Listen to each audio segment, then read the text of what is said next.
I'm a therapist, and my patient is going to be the next school shooter.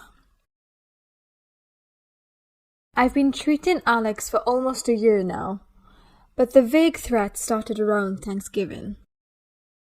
He'd fallen in love with a girl named Emma, and she didn't feel the same way. Typical high school heartbreak. The problem was, he wouldn't back off. He kept asking her out, and she kept rejecting him. He ranted about her every week. She didn't appreciate him. She led him on. Her friends mocked him, etc., etc.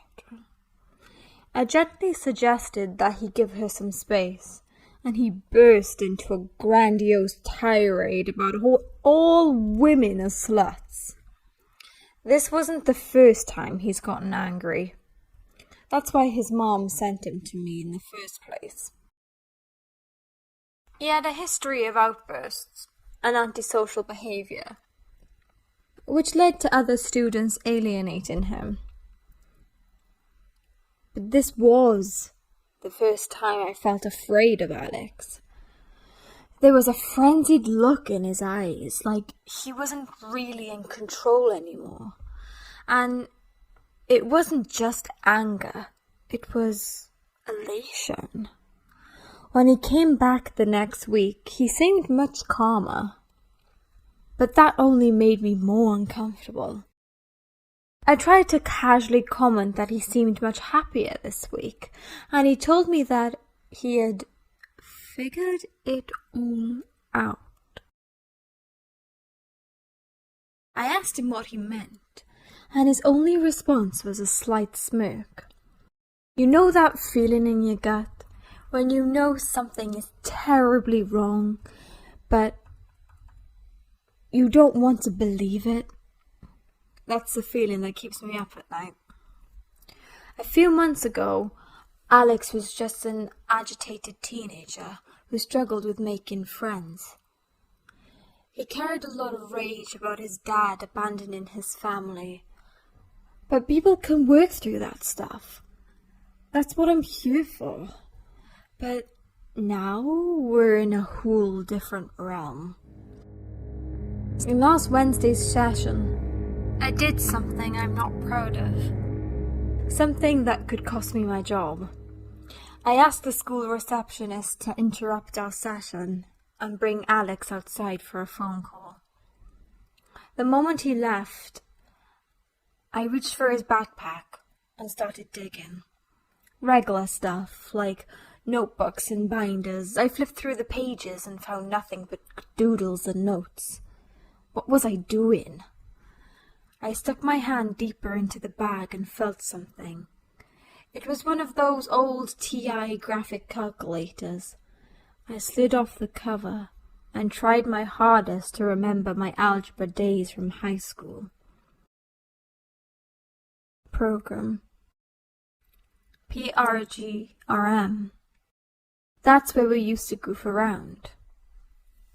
The first program was called Emma. I opened it up, heart pounding.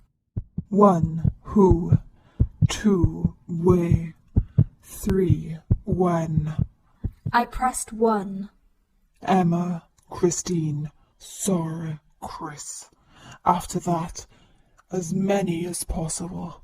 Need 20 plus for top 10. 2. Probably chemistry, maybe the library, when she's on her free period with the other bitches. 3. December 17th, right before Christmas, like Newtown, ruins the holiday for everyone. Hands sweating, I reached for my phone to take a photo. And that's when the door opened. What are you doing? Alex lunged forward and grabbed the calculator.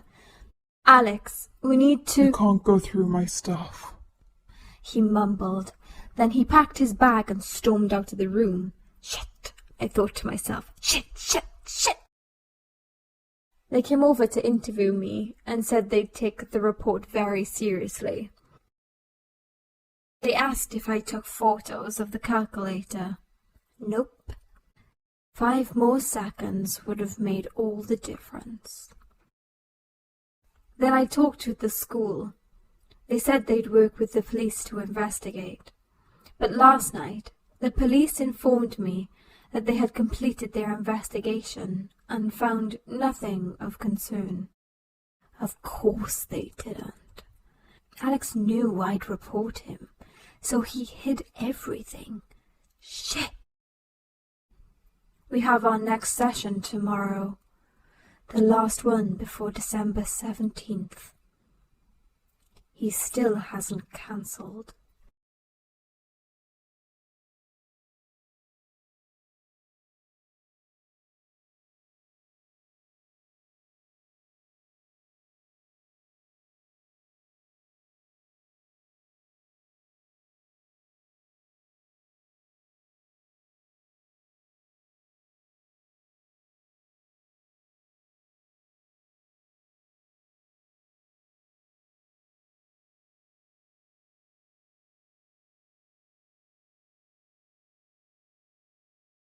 Thank you. Thank you. Thank you. Thank you. Thank you. Thank you. Thank you for watching.